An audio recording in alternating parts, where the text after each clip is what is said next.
الرحمن الرحيم الحمد لله رب العالمين والصلاة والسلام على سيد المرسلين وعلى آله وأصحابه أجمعين أما بعد فأعوذ بالله من الشيطان الرجيم بسم الله الرحمن الرحيم ألف لام ميم غلبت الروم في أدنى الأرض وهم من بعد غلبهم سيغلبون في بضع سنين لله الأمر من قبل ومن بعد ويومئذ يفرح المؤمنون بنصر الله ينصر من يشاء وهو العزيز الرحيم وعد الله لا يخلف الله وعده ولكن أكثر الناس لا يعلمون صدق اللہ مولانا العظیم۔ ان آیات میں اللہ تعالی نے قرآن کریم کی سچائی پر، رسول اکرم صلی اللہ علیہ وسلم کی صداقت پر دو بہت مضبوط دلیلوں کا ذکر کیا۔ اگرچہ ان دلیلوں پر ہر مسلمان 100% ایمان لاتا ہے، لیکن ان دلیلوں کی سچائی کا اور ان دلیلوں کی طاقت کا اصل مزہ اور لذت تو صحابہ کرام نے اٹھایا ہے، چونکہ ان کے زمانے کی دو پیش گوئیاں تھیں۔ قرآن کریم نے ان آیات میں دو پیش گوئیاں کی۔ بھائی ذرا توجہ کرنا، جس وقت قرآن نے وہ دو پیش گوئیاں کی اس وقت ان کے پورا ہونے کا کوئی امکان ہی نہیں تھا۔ آج یہاں بیٹھ کر اعلان کر دیا جائے کہ اگلے 3 سال بعد پاکستان جو ہے وہ چائنا، امریکہ، جاپان ان سب سے آگے نکل جائے گا، اور 3 سال کے بعد ایسا ہو بھی جائے تو بھائی تہلکہ مچ جائے گا کہ نہیں، کہ جو بات کہی گئی تھی ویسے ہی ہو گیا۔ رسول اللہ صلی اللہ علیہ وسلم کے زمانے میں دو عظیم حکومتیں تھیں جو اس وقت کی سپر طاقت تھی، ایک ایرانی، دوسری رومی۔ ایرانیوں کو قیصر بھی کہا جاتا تھا، رومیوں کو قیصر بھی کہا جاتا تھا، اور ایرانیوں کو کسرا کہا جاتا تھا۔ رومی قیصر، ایرانی کسرا، یہ دو سپر طاقتیں تھیں، دنیا کی سب سے بڑی ریاستیں تھیں، آپس میں ان کی چپکلش رہتی تھی۔ اتفاقاً رسول اللہ صلی اللہ علیہ وسلم اور آپ کے صحابہ کی جو ہمدردی تھی وہ رومی یعنی قیصر کے ساتھ تھی، 2 وجہ سے، 3 وجہ سے۔ ایک تو یہ جو رومی تھے یہ اللہ پر ایمان رکھتے تھے، آخرت پر ایمان رکھتے تھے، آسمانی دین کو مانتے تھے، عیسائی مذہب رکھتے تھے۔ دوسرا، رسول اللہ صلی اللہ علیہ وسلم کے صحابہ ہجرت کر کے حبشہ گئے جو عیسائی تھے۔ ویسے بھی قرآن کریم نے ارشاد فرمایا عیسائیوں کو تم اپنے بارے میں نرم دل پاؤ گے۔ سب سے زیادہ اسلام قبول جو کیا ہے وہ عیسائیت نے کیا ہے۔ اس وجہ سے رسول اللہ صلی اللہ علیہ وسلم آپ کے صحابہ اسلام کی ہمدردیاں بھائی کس کے ساتھ تھی؟ قیصر کے ساتھ تھی۔ اور اسی لیے رسول اللہ صلی اللہ علیہ وسلم نے جب قیصر کو بعد میں اسلام کی دعوت کا خط لکھا نا، اس میں یہ حوالہ دیا، قل یا اہل الکتاب تعالوا الی کلمۃ سواء بیننا وبینکم، تیسرے پارے میں، اے لوگوں میں تمہیں دعوت دیتا ہوں اس کلمہ کی طرف جو میرے اور تمہارے درمیان کیا ہے، مشترک ہے۔ چونکہ عیسائیت بھی کیا کہتی ہے، اشہد ان لا الہ الا اللہ، اور مسلمان بھی کیا کہتے ہیں، اشہد ان لا الہ الا اللہ۔ ان اسباب کی وجہ سے مکہ میں رسول اللہ صلی اللہ علیہ وسلم اور آپ کے صحابہ کی ہمدردیاں، اسلام کی ہمدردیاں بھائی کس کے ساتھ تھی؟ رومیوں قیصر کے ساتھ تھی۔ اس کے مقابلے پر ایرانی تھے، کسریٰ تھے، یہ آتش پرست تھے، کئی خداؤں کو مانتے تھے، آخرت کا عقیدہ ان کا نہیں تھا۔ آپ جو مشرکین مکہ تھے وہ بھی کئی خدا مانتے، وہ بھی آخرت کو نہیں مانتے تھے، کئی خداؤں کو مانتے تھے، آخرت کو نہیں مانتے تھے۔ تو مذہبی اعتبار سے مشرکین مکہ کی جو ہمدردیاں تھیں بھائی وہ کس کے ساتھ تھی؟ کسریٰ کے ساتھ تھی، ایرانیوں کے ساتھ تھی۔ اتفاق سے ان دنوں ان دونوں ریاستوں میں جنگ ہوئی اور ایرانیوں نے ایسا زبردست حملہ کیا رومیوں پر کہ تقریباً ان کو جڑ سے اکھاڑ دیا، ان کے 80% علاقے چھین لیے، بظاہر رومیوں کو توڑ کے ذرہ ذرہ کر کے پاش کر دیا۔ رسول اللہ صلی اللہ علیہ وسلم کو سیدنا صدیق اکبر نے اس کی اطلاع کی۔ مشرکین مکہ نے بڑی بغلیں بجائیں اور نے کہا جناب اگر تمہارا دین سچا ہوتا تو تمہارے دین کو ماننے والے شکست کس طرح کھا گئے، اگر ہمارا دین جھوٹا ہوتا تو ہمارے دین کو ماننے والے غالب کیسے آ گئے۔ اگلی بات وہ یہ کہتے تھے جناب جس طرح ایرانیوں نے رومیوں کا صفایا کر دیا، تم جو خواب دیکھ رہے ہو نا اپنے غلبے کے، تمہیں بھی مسلمانوں کو کہتے تمہیں بھی چند دنوں میں اسی طرح ریزہ ریزہ کر دیا جائے گا، شکست سے دوچار کر دیا جائے گا۔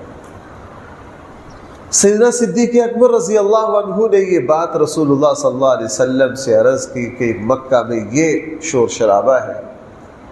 اس پر قرآن کریم کی یہ آیات نازل ہوئی، رسول اقدس صلی اللہ علیہ وسلم نے سیدنا صدیق اکبر کو یہ آیات پڑھ کر سنائی۔ ان میں یہ فرمایا گیا تھا کہ ان قریب جو رومی ہے وہ دوبارہ غالب آ جائیں گے چند سالوں میں۔ رومی بھائی دوبارہ کیا آ جائیں گے؟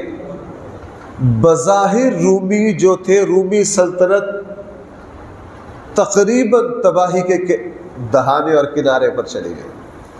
یہ آیات اتری، صدیق اکبر کا ایمان تو پہلے پہاڑ کی طرح ہے۔ صدیق اکبر نے پورے مکہ میں اعلان کیا ان آیات کا، اور میں نے عرض کیا ان حالات میں یہ اعلان بظاہر ناممکن تھا چونکہ رومی حکومت جو تھی وہ 80% تباہ ہو گئی۔ جب صدیق اکبر نے یہ اعلان کیا تو مکہ کے ایک سردار نے صدیق اکبر سے کہا جناب اگر تمہاری بات سچی ہے تو میرے ساتھ شرط لگا لو۔ صدیق اکبر نے فرمایا لگا لو، ہمارے نبی اور ہمارے قرآن کی بات کبھی بھی جھوٹی۔ وہ شرط لگا لی کہ 3 سال یا 5 سال کے بعد رومی دوبارہ غالب آ جائے، چونکہ قرآن نے یہاں الفاظ استعمال کیے تھے فی بضع سنین، چند سالوں۔ جب شرط لگا کے رسول اللہ صلی اللہ علیہ وسلم کے پاس آئے، آپ نے فرمایا ابو بکر قرآن نے چند سال کہا ہے، آپ کو 3 اور 5 سال نہیں کہنا چاہیے تھا۔ جو الفاظ قرآن نے کہے ہیں آپ کو شرط اسی پر لگانی چاہیے تھی۔ اللہ کے رسول اب کیا کروں کا، دوبارہ جاؤ، شرط کا جو مال ہے وہ بھی بڑھا لو اور مدت بھی بڑھا لو۔ صدیق اکبر مکہ کے سرداروں کے پاس گئے کہ میں نے 5 سال کی شرط لگائی ہے تمہارے ساتھ، اس کو 10 سال پہ لے جاؤ، اور اونٹ جو ہے وہ 100 کر لو، زیادہ کر لو۔ اونٹ جو ہے وہ کیا کر لو. مکہ کے سرداروں کو یہ تھا جناب، چاہے 10 سال کرو چاہے 20 سال کرو، رومی تو دم دبا کے بھاگ گئے ہیں، ان کے دوبارہ غالب آنے کا سوال ہی پیدا. انہوں نے کہا صدیق اکبر سے کہا ٹھیک ہے. ان کو پتا تھا کہ ایسا ہونا ممکن ہے. بھائی میری بات سمجھ پا رہے ہیں؟ اور صدیق اکبر کو کیا تھا کہ ایسی بات غلط ہے، ہو ہی نہیں سکتی. آپ حضرات کو پتہ ہے کہ رسول اللہ صلی اللہ علیہ وسلم جب معراج سے تشریف لائے تو حضرت جبرائیل سے رسول اللہ صلی اللہ علیہ وسلم نے فرمایا جبرائیل میرے اس سفر کی کون تصدیق کرے گا؟ تو حضرت جبرائیل نے فرمایا تھا اللہ کے رسول پریشان نہ ہو، آپ کے اس سفر کی سب سے پہلے جو تصدیق کریں گے وہ صدیق اکبر کریں گے. یہ لفظ استعمال کیا حضرت جبرائیل نے، کون کریں گے؟ صدیق اکبر. وہاں سے سیدنا صدیق اکبر کا لقب پڑ گیا صدیق اکبر. اور اس طرح ہی ہوا معراج کے سفر میں سارے مکہ نے حضور کے سفر کو جھٹلایا. سیدنا صدیق اکبر شیروں کی طرح پورے مکہ کے سامنے ڈٹ گئے کہ اللہ کے رسول نے جو فرمایا. اور یہ شان تھی سیدنا صدیق اکبر کی، یہ شان تھی بھائی کس کی؟ رسول اللہ صلی اللہ علیہ وسلم ایک مرتبہ تشریف فرما تھے. ایک صاحب آئے، انہوں نے کہا اللہ کے رسول میں نے خواب دیکھا ہے. صحیح حدیث میں ہے اللہ کے رسول میں نے کیا دیکھا ہے؟ حضور نے پوچھا کیا خواب دیکھا؟ انہوں نے کہا میں نے خواب دیکھا ہے ایک صاحبان ہے، اس سے شہد اور گھی نکل رہا ہے، لوگ اس کو پی رہے ہیں، کوئی کم ہے کوئی زیادہ ہے، زیادہ پی رہا ہے. اور وہاں ایک رسی ہے جو آسمان پر جاری ہے، ایک شخص اس رسی پر چڑھا ہے آسمان تک پہنچ گیا. پھر دوسرا شخص آیا ہے وہ بھی اس رسی کے ذریعے چڑھ گیا. پھر تیسرا شخص آیا وہ بھی اس رسی کے ذریعے چڑھ گیا. پھر ایک اور شخص آیا وہ اس رسی پر چڑھنے لگا ہے وہ ٹوٹ گئی ہے. بھائی سمجھ رہے اس حدیث کو؟ چوتھا شخص اس رسی پر چڑھنے لگا ہے، وہ رسی پھر اس کے لیے رسی دوبارہ ٹھیک کی گئی ہے، وہ بھی چڑھ گیا. جب اس صحابی نے حضور کے سامنے یہ خواب بیان کیا تو سیدنا صدیق اکبر نے حضور علیہ السلام سے اجازت مانگی. اللہ کے رسول اگر اجازت ہو تو اس خواب کی تعبیر میں بتاؤں؟ رسول اللہ صلی اللہ علیہ وسلم نے فرمایا بتاؤ. حضرت سیدنا صدیق اکبر نے فرمایا اس کی تعبیر یہ ہے کہ وہ جو صاحبان ہے وہ اسلام اور قرآن ہے، اور اس کے اندر سے جو شہد اور گھی آ رہا ہے وہ قرآن کریم کی مٹھاس اور حلاوت ہے. کوئی تھوڑا کھا رہا کوئی زیادہ، کوئی قرآن سے زیادہ فائدہ اٹھائے گا، کوئی کیا اٹھائے گا؟ کم اٹھائے گا. اور یہ جو شخص ہے جو رسی کے ذریعے کامیابی کے ساتھ آسمان پر چڑھ گئے، یہ آپ ہیں. یہ کون ہے؟ اور آپ کے بعد بھی کچھ شخص ہیں جو کامیابی سے اس پر چڑھ جائیں گے.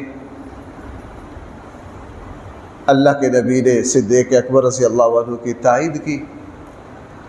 حضور کی موجودگی میں بھائی یہ تعبیر کس نے بتائی؟ ہمارے یہاں ایک بدبخت فرقہ ہے، وہ بڑا شور مچاتا ہے کہ خلافت ابو بکر کا حق نہیں تھا. کس کا تھا؟ حضرت علی کا. اس میں خود بتا دیا گیا کہ رسول اللہ صلی اللہ علیہ وسلم کے بعد جو شخص ہے، ایک نہیں دو نہیں تین کا تذکرہ ہے، تینوں کامیابی کے ساتھ کہاں چڑھ گئے؟ صرف تیسرے کے بارے میں رسی ٹوٹی. حضرت عثمان پر کیا ہوا؟ خلافت میں مسئلہ پیدا ہو گیا کہ نہیں؟ حضرت عثمان پر بغاوت ہو گئی. حضرت عثمان کے زمانے میں اس کا اشارہ تھا. اب اس سے پتہ چلا خلفائے راشدین کی خلافت کا تذکرہ خود کہاں موجود ہے؟ احادیث مبارکہ میں موجود ہے. بہرحال تو صدیق اکبر کافروں کے پاس گئے ان سے جا کے کہا مدت بھی بڑھا لو اور شرط کا جو مال ہے وہ بھی کیا کر لو، بڑھا لو۔ انہوں نے کہا جی ٹھیک ہے۔ اس میں ایک اور بات آئی ہے یہاں، بنصر اللہ ینصر من یشاء۔ آپ ذرا دیکھیے صفحہ نمبر 11 پر، اس کی تیسری لائن دیکھیے قرآن کیا کہہ رہا ہے، وَيَوْمَئِذٍ يَفْرَحُ الْمُؤْمِنُونَ۔ جس دن رومی غالب آئیں گے اس دن مومن بھی کیا ہو رہے ہوں گے، خوش۔ بھئی آپ حضرات کی توجہ ہے، اس دن ایمان والے کیا ہو رہے ہوں گے، یعنی رومی اس دن غالب آئیں گے جس دن اللہ ایمان والوں کو کیا دے رہا ہوگا، خوشی۔ اب مکہ کے سرداروں نے کہا تمہاری خوشی کدھر سے آئی، تمہیں تو ہم جینے نہیں دیں گے۔ یہ دو پیش گوئیاں ہو گئی۔ اللہ کی شان، مکی زندگی مکمل ہو گئی، مدنی زندگی شروع ہو گئی، میدان بدر سجا، پورا مکہ قوت کے ساتھ حضور کے مقابلے پر آیا۔ رسول اللہ صلی اللہ علیہ وسلم آپ کے ساتھیوں نے مکہ کے سرداروں کو بدر میں شکست دے دی، اور جس دن شکست دی مسلمانوں میں وہ جشن کا سما تھا کہ 313 نے بھائی کتنوں کو شکست دے دی، 1000 کو۔ 313 نے بھائی کس کو شکست دے دی، 1000 کو۔ اب ادھر بدر کی فتح اللہ نے دی، آج صحابہ کرام بدر پر خوشی منا رہے ہیں۔ اسی وقت اطلاع آ گئی کہ وہ رومی جو تقریباً برباد ہو گئے تھے وہ یکدم اٹھے، انہوں نے ایرانیوں پر حملہ کیا، اپنے 70% علاقے دوبارہ چھین لیے ہیں، اور ایرانیوں کی پٹائی کرتے کرتے دوبارہ ان کو ان کے ملک میں چھوڑ کر آئے۔ یعنی اللہ تعالیٰ نے یہ دونوں خوشیاں ایک ہی دن دے دی۔ قرآن کی بات یہ بھی سچی ہو گئی کہ کون غالب آ گئے، اور قرآن کریم کی یہ بات بھی سچی ہو گئی کہ اللہ تعالیٰ آپ لوگوں کو کیا دے گا، خوشی دے گا۔ اور جب ایسا ہوا تو صدیق اکبر رضی اللہ عنہ تو اس وقت تک حیات تھے، مکہ کے وہ سردار مر گئے تھے جنہوں نے شرط لگائی، ان کے بیٹوں نے پھر سیدنا صدیق اکبر کو 100 اونٹ ادا کیے۔ کتنے ادا کیے؟ یہ 100 اونٹ وصول کر کے سیدنا صدیق اکبر حضور کے پاس آ گیا، اللہ کے نبی میں شرط جیت گیا، لیکن اس وقت قرآن کریم نے شرط کو کیا قرار دے دیا تھا، حرام، کہ یہ جوا ہے۔ بھائی شرط کیا ہے، انما الخمر والمیسر والانصاب والازلام رجس من عمل الشیطان۔ جوا کو اسلام کیا قرار دے چکا تھا، حرام۔ صدیق اکبر نے کہا اللہ کے رسول یہ تو شرط ہے، جوا ہے، اب میں جیت تو گیا ہوں لیکن اللہ نے کیا کر دیا، تو بھائی اب آپ اس کا کیا کرو گے؟ رسول اللہ صلی اللہ علیہ وسلم نے فرمایا کہ یہ سارا غریبوں پر صدقہ کر دو، سارا غریبوں پر کیا کر دو۔ مال حرام کو بھائی بغیر ثواب کی نیت سے کیا کیا جائے گا؟ لوگ ہم سے پوچھ رہے تھے مجھ سے، میں نے بینک میں پیسے رکھوائے تھے اس کو سود لگ گیا، میں اس کا کیا کروں؟ ہم کہتے ہیں بھائی بینک کے پاس چھوڑو نہیں، لے لو، لے کر بغیر ثواب کی نیت سے غربا کو دے دو۔ اور بھائی ابھی حج ہو رہا ہے، حج کی ٹریننگیں چل رہی ہے، سیالکوٹ کے پورے پاکستان میں حاجی کیمپ میں جب وہ حج کی ٹریننگ دیں گے نا تو وہاں کچھ تحائف دیتی ہے حکومت۔ بھائی آپ سن رہے ہیں، چھوٹے چھوٹے تحائف دیتی ہے، جوتے ڈالنے والا شاپ ایک تھیلا دیتی ہے، اس طرح کی 3-4 چیزیں دیتی ہے سارے حاجیوں۔ حاجی بڑے خوش ہوتے ہیں، ہماری حکومت بڑی اچھی ہے جی۔ تحقیق کرنے پر پتہ چلا کہ وہ سارا سودی مال ہے۔ بھائی وہ سارا کیا ہے؟ جو بینکوں کے ذریعے درخواستیں جاتی ہیں، حج کی درخواستیں ساری کس کے تھرو جاتی ہیں؟ بینک کے ذریعے۔ حکومت ان بینکوں کے پاس چونکہ عوام پیسہ رکھواتی ہے، حکومت ان سے معاہدہ کر دیا کہ تم نے حاجیوں کے لیے یہ چیزیں دینی ہیں۔ وہ چیزیں لے کر پھر بطور تحفہ حاجیوں میں تقسیم کر دیتی ہے۔ ہوتا کیا ہے؟ سود ہے۔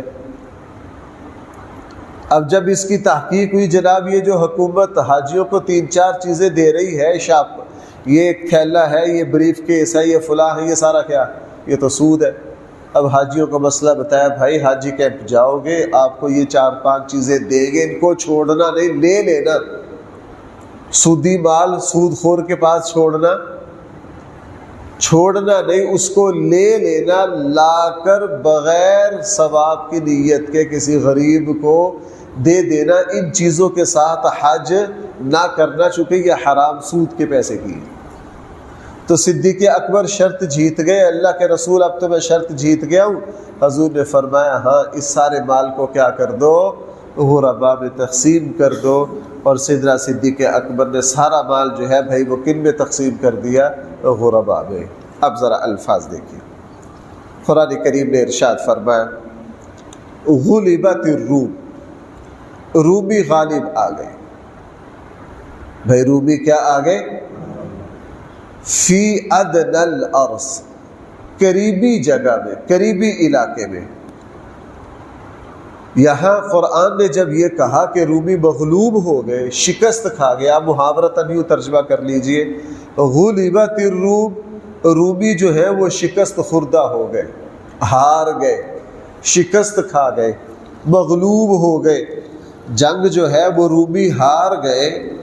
فی ادنی الارض، قریبی جگہ میں، وَهُمْ مِنْ بَعْدِ غَلَبِهِمْ سَيَغْلِبُونَ، اس کے بعد ان قریب رومی غالب آ جائیں گے۔ بھئی آپ میری بات سمجھ پا رہے ہیں؟ قرآن کریم نے فرمایا رومی مغلوب ہو گئے، شکست کھا گئے، جنگ ہار گئے، لیکن ان قریب کیا ہو جائیں گے؟ کب ہوگا؟